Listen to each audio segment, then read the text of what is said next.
오늘도 샬롬을 사랑하게 소망합니다. 8월 6일 샬롬 말씀입니다. 오늘 사무엘하 24장 1절에서 17절까지 함께 보겠습니다. 이제 사무엘하가 끝났습니다. 그러니까 사무엘서 전체를 우리가 함께 살펴보았는데 마지막 장은 원래 한 번에 보면 더 좋을 것 같은데 그래도 이번 주에 맞춰서 사무엘하를 끝내고 다음 주부터는 새로운 말씀으로 함께 또 묵상을 시작하는 게 좀 더 좋을 것 같아서 두 부분에 나눠서 함께 말씀을 보도록 하겠습니다. 하나님 말씀 함께 봅니다. 여호와께서 다시 이스라엘을 향하여 진노하사 그들을 치시려고 다윗을 격동시키사.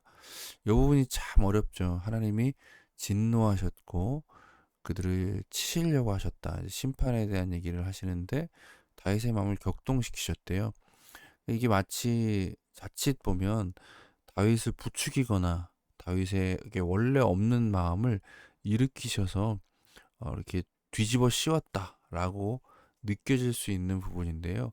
그런 부분이라기보다는 하나님께서 그 잡고 계신 손을 잠깐만 놓으면요, 인간은 어떻게 되냐면 원래 죄의 본성 가운데 있기 때문에 본성대로 행하게 되죠.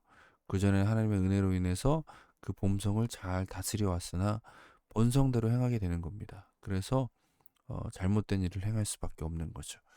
그래서 그 일이 무엇이었냐? 이스라엘과 유다 인구를 조사하라 하신지라. 다윗이 이제 인구 조사를 하게 된 일입니다. 인구 조사가 뭐 나쁜 일일까요? 말씀을 잠깐 더 보시면 이에 왕이 그 곁에 있는 군사령관 요압에게 이르되 너는 이스라엘 모든 지파 가운데로 다니며 이제 단에서부터 부에세바까지, 단에서부터 부에세바는 온 이스라엘의 영토 북에서 남까지를 의미합니다. 인구를 조사하여 백성의 수를 내게 보고하라니 요압이 왕께 아뢰되 이 백성이 얼마든지 왕의 하나님 여호와께서 100배나 더하게 하사 내 주 왕의 눈으로 보게 하시길 원하나이다. 그런데 내 주 왕은 어찌하여 이런 일을 기뻐하시나이까. 그러니까 요압도요, 이 일이 좋지 않은 일이라는 것을 이미 알았습니다. 요압은 굉장히 독특한 캐릭터죠. 다윗의 말을 잘 듣지 않고 자기 욕심대로 행하는데 또 간혹 가다가 어, 바른 말을 할 때가 또 있어요. 주 왕은 어찌하여 이런 일을 기뻐하시나이까. 왜 인구조사가 문제냐면요. 인구조사는 그냥 단지 우리나라 뭐 총인구조사처럼 몇 명 살고 몇 명 뭐 이런 게 아니라 군사력을 확인하려고 하는 것입니다. 군사력. 그래서 군사령관 요압에게 맡긴 것이기도 하고요. 군사력의 확인은 두 가지 의미가 있겠죠. 첫 번째는 자기의 힘을 과시하기 위함입니다. 두 번째는 이제 그 힘을 사용하려 하기 위함이겠죠. 이때 당시만 해도 다윗이 고대 근동의 패권을 쥐고 있는 가장 안정적이고 그 주변국 중에서 가장 힘이 센 나라였습니다. 그런데 군사력을 지금 다시 한번 확인한다는 건 어떤 의미가 될 수 있죠? 이제 점령을 시작하겠다라고 하는 사인이 될 수도 있고요. 다윗이 어쨌거나 하나님보다 자기 자신의 힘을 의지하려고 했구나라고 하는 부정적인 사인을 여기서 주고 있는 것이죠. 왕의 명령이 요압과 군대 사령관을 재촉한지라. 그럼에도 다윗은 재촉합니다. 이미 다윗의 마음이 격동되었거든요. 요압과 사령관들이 이스라엘 인구를 조사하고 왕 앞에 올라나 요단을 건너 갓 골짜기 가운데 성읍 아로엘 오른쪽 곧 야셀 맞은 쪽에 이르러 장막을 치고 길라앗에 이르고 답딘 혼시 땅에 이르고 다네안에 이르러서는 시돈으로 돌아 두로 견고한 성에 이르고 시위 사람 가나안 사람의 모든 성읍에 이르고 유다 남쪽으로 나와 부에세바에 이르니라. 전국으로 돌아서 그들의 무리가 국내에 두루 돌아 9달 20날 만에, 굉장히 오래 걸리죠. 예루살렘에 이르러 요압의 백성의 수를 왕께 보고하니 곧 이스라엘에서 칼을 빼는 담대한 자가 80만 명이요 유다 사람이 50만 명이더라. 그래서 뭐라 그러죠? 칼을 빼는 담대한 자라 그러죠. 군대 나갈 수 있는, 당장 동원할 수 있는 인원이 이 정도 됩니다. 80만, 50만. 그 전까지를 살펴보면 그 전에는 이런 게 없었죠. 그냥 하나님께서 전쟁을 명하시거나 적군이 쳐들어왔을 때 이스라엘 백성들에게 어, 군대로 나아갈 자, 전쟁에 나아갈 자를 나오라고 합니다. 그래서 모여가지고 나가는 거죠.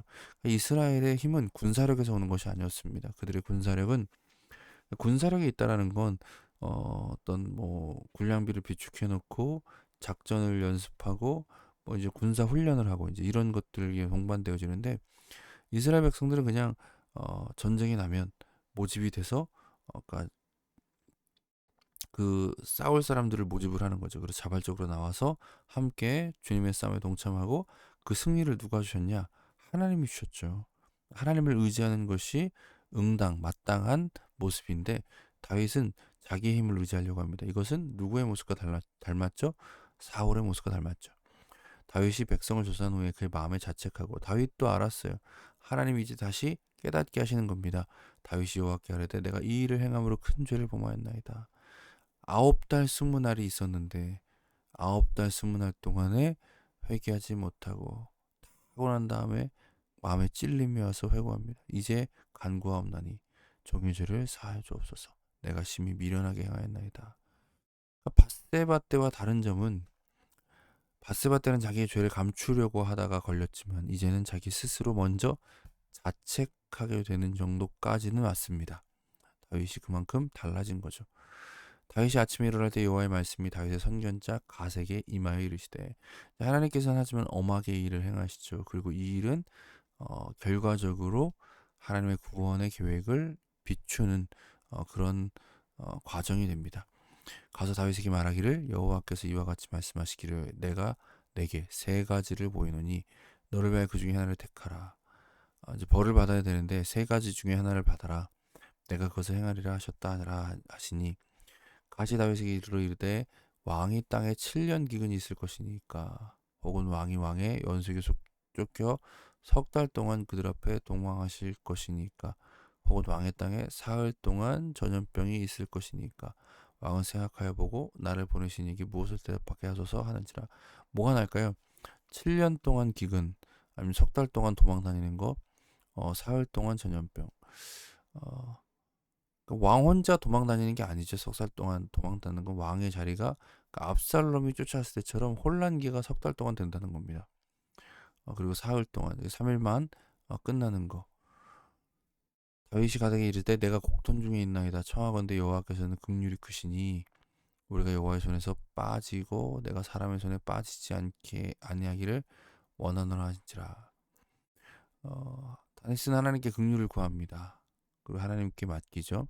하나님 어떻게 하세요? 이에 여호와께서 그 아침부터 정하신 때까지 전염병을 이스라엘에 내리시니 전염병은 며칠이에요? 사흘이죠. 단에서부터 부에서 몇까지 죽은 자가 7만 명이라. 다윗의 교만, 하나님을 의지하지 않고 다윗이 하나님을 떠남으로 7만 명이 죽임을 당합니다. 다윗은 마치 아담과 같이 이스라엘 전체의 대표자입니다. 그가 하나님을 떠났다라는 것은 어, 이스라엘 백성 전체가 하나님을 떠났다는 것과 동일한 의미를 가지고 있고요. 우리가 제일 처음에 보면 하나님이 이미 이스라엘을 향해 진노하시고자 하셨습니다. 이스라엘 백성들이 하나님을 떠났다라는 것을 암시하고 있는 부분들인 거죠. 그러니까 다윗의 이 선택, 하나님의 심판은 그러니까 하나님의 진노의 성격이 강한 겁니다. 천사가 예루살렘 향해 그의 손을 들어 멸하려 하더니 여호와께서 이 재앙을 내리심을 뉘우치사 백성을 멸하는 천사에게 이르되 족하다 이제는 내 손을 거두라 하시니 사흘이 찼거든요. 여호와의 사자가 여부스의 사람 아라우나의 타작마당 곁에 있는지라. 다윗이 백성을 치는 천사를 보고 곧 여호와께 아뢰어 이르되 나는 범죄하였고 악을 행하였거니와 이 양의 무리는 무엇을 행하였나이까. 청하건대 주의 손으로 나와 내 아버지 집을 치소서 하니라. 하나님 죄송합니다. 내가 범죄했고 내가 악을 행했습니다. 백성들은 죄가 없습니다. 나를 치시고 내 아버지의 집을 치소서라고 다윗이 간구하는 것으로 오늘 말씀을 일단은 끝맺도록 하겠습니다. 같이 함께 말씀 적용해 보겠습니다. 더 이상 하나님을 의지하려 하지 않을 때가 가장 큰 문제이죠. 인구조사는 자신의 힘을 확인하려는 것이었습니다. 다윗의 모습은 더 이상 하나님을 의지하지 않고 자기 자신을 의지하려 하는 것과 같아 보입니다. 이는 사울 왕에게서 보였던 모습이죠. 죄는 교만에서 비롯됩니다. 더 이상 하나님을 의지하려 하지 않을 때 우리는 자꾸 이상한 방향으로 하게 됩니다. 하나님을 의지해 나아갈 때 다른 것들에 얽매이지 않을 수 있습니다. 예를 들면 돈이죠. 하나님을 의지하지 않으면 돈에 얽매이게 되죠. 하나님을 의지하지 않으면 사람에게 얽매이게 됩니다. 진정한 자유는 하나님을 붙들 때 나오는 것이죠. 하나님을 의지해서 살아가길 원합니다. 또 두 번째로 우리 죄를 위해 자신을 들이신 예수님을 보십시오. 다윗은 자신의 범죄로 인해 이스라엘 백성이 고통당하는 것을 보았습니다. 그래서 그는 말하죠. 내가 범죄했으니 나와 내 아버지 집을 지소서. 하나님께서는 다윗의 언약을 지키기 위해 그의 기도를 거절하셨습니다. 그리고 대신 은혜를 베푸시죠. 다윗의 기도는 다윗의 후손으로 오신 예수 그리스도께서 하신 일을 생각나게 하는 것입니다. 예수님께서는 자신의 죄 때문에 죽지 않으셨습니다. 예수님께서는 저들의 죄를 위해 나를 치소서라고 말씀하셨습니다. 내 죄 때문에 예수님께서 죽으셨습니다. 그 죽음으로 우리는 구원받아 하나님의 자녀가 되었습니다. 오늘도 이 은혜를 기억하며 은혜 가운데 살아가는 저 여러분 되길 소망합니다. 같이 함께 기도하겠습니다. 내가 의지하고 있는 것은 무엇입니까? 나는 무엇을 통해 안정감을 얻으려고 하고 있습니까? 하나님이 아닌 다른 것에 다른 것을 의지하려 했던 것을 우리가 회개하기 원합니다. 두 번째로요. 나의 죄를 위해 십자가에 죽으신 예수 그리스도를 바라봅니다. 오늘도 그 은혜를 기억하며 살게 하옵소서. 그 은혜 안에서 내가 의지할 이는 오직 예수 그리스도뿐임을 고백하는 삶을 살아가게 하옵소서. 같이 함께 기도하겠습니다.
사랑해 주님 감사합니다. 오늘도 우리와 함께 하시는 그 은혜를 다시 한번 생각해 봅니다.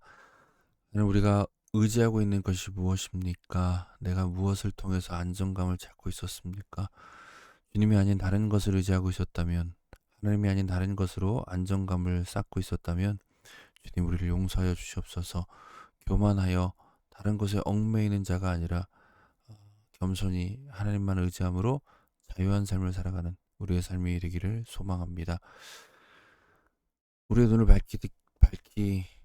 밝히시고 우리의 눈을 들으셔서 하나님을 바라보게 하여 주시옵소서. 무엇보다 우리를 위해 죽으신 예수 그리스도를 바라보며 오늘도 하나님만을 의지하며 살아가는 저희가 되게 하여 주시옵소서. 그 은혜 안에 내가 의지할 이는 오직 예수 그리스도뿐임을 아는 그것을 고백하는 우리의 삶이 되기 원합니다. 주여 함께 해 주시옵소서. 예수님의 이름으로 기도드립니다. 아멘. 오늘도 주님의 말씀으로 샬롬을 살아가시는 저 여러분 되기를 간절히 소망합니다. 감사합니다.